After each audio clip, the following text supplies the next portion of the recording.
Hi everybody, Desmo here.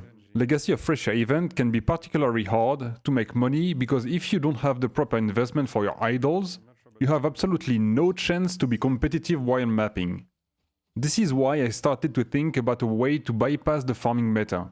And it occurred to me that farming lab could be the perfect answer.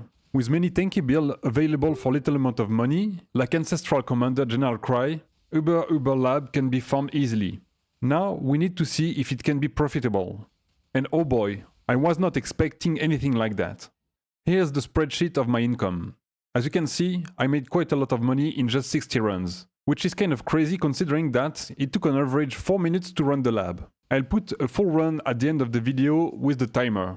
I'm not a speedrunner, and I did not invest heavily into speed. No 7 league step, not even 35% movement speed boots. So, if we make the math, 6 minutes per run to be conservative, we run 60 frags, so this is 6 by 60, which gives us 360. Then we divide by 60 to turn this number into the number of hours we run, so this is 6 hours. And then we divide our profit by this number. So this is 133 divided by 6. And as you can see, this is a bit above 22.1 div per hour. This is kind of insane. I will link in the video description my Google Sheet so you can see for yourself which gems are the most valuable. Now let's speak about the strategy for farming lab. You want to run a build that will make sure to keep you alive. This is the bare minimum. You want a good amount of physical mitigation because traps are dealing physical damage and they hurt quite a lot more in Uber lab. Also, Exile can slap hard time to time. But he is really not an issue if you're tanky. This is why endurance charge stacking builds are best here. Just note that I did the entire farm with a regular lightning strike blind prophet build. Once tankiness is acquired, then you can start investing into speed. The other aspect is what to farm in particular and how. The first thing is to buy a lot of doppelganger cards from the currency exchange because this is by far the cheapest way of getting 20% quality skill gems. But here's the complete explanation. When I started to run lab, I was buying blue skill gems with 15% plus quality on bulk for 1 to 2 chaos each. Because looking at the transfigure gem price, it looked easier to hit a valuable gem with the blues. That was a mistake. It takes way too long to trade gems with player, and green gems have really decent outcome as well. Reds are out of the equation. Don't use them. Also, you often find the enchantment on the Divine Font that make you turn a non-transfigure gem in its transfigure version deterministically. And I thought that Molten Strike was the best option here because it has only one outcome, which is good. But I was wrong. I figured that out a bit late in my last 10 runs, and I would have made even more money if I knew. Instead, you should use Flame Surge. Molten Strike of the Zenith sells for 50 chaos, when Flame Surge sells for 1 divine.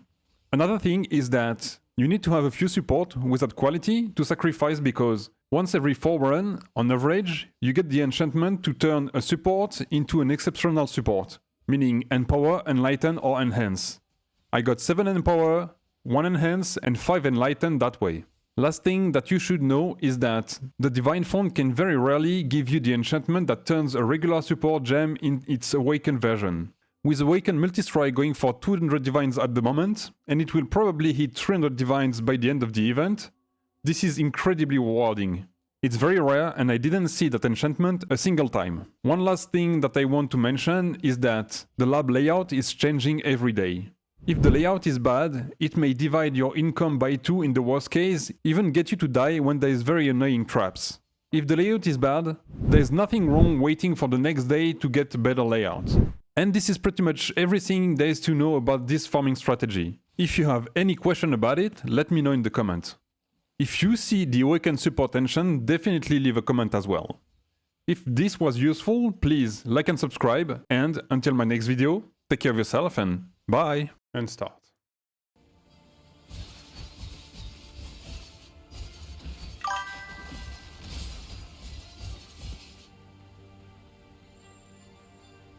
The lab. See how long it takes with today's layout. How fast we can finish it.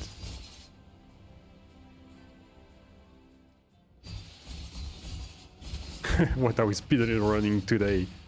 Like I'm speedrunning every day. Some different stuff.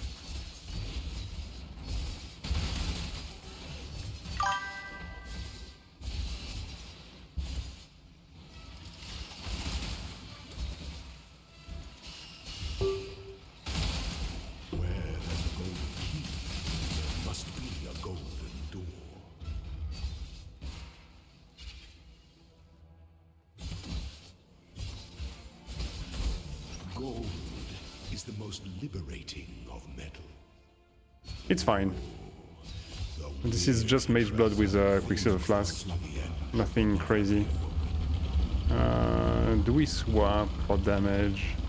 Well, let's see how it goes, just like that. That's a little bit less damage, it's fine. I don't want to be swapping every time.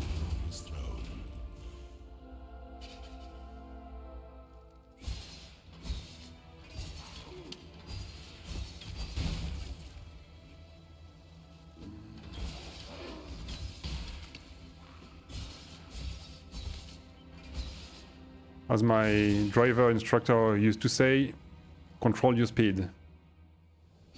Meaning, go always faster in Path of Exile.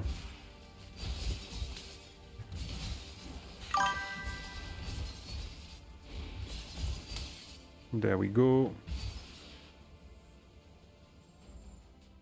Of course you would.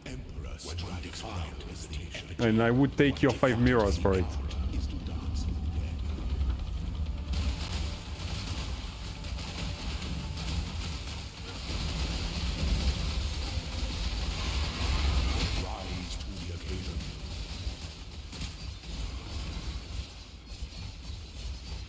You were born. 2 minutes 24. Second phase done. Empires are forged in stone and fire.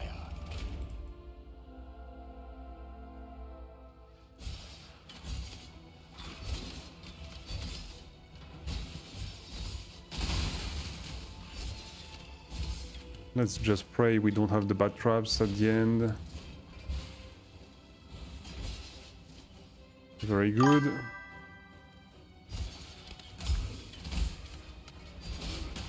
And this is looking fine.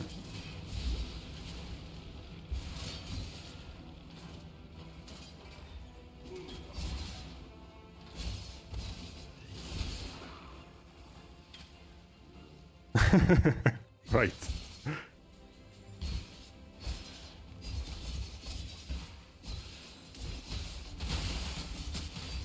Okay, not bad. Almost there. And this is the end, 3 minutes 30. Can we do it in less than 4 minutes? I don't think there's a big difference, honestly, with the speed flask.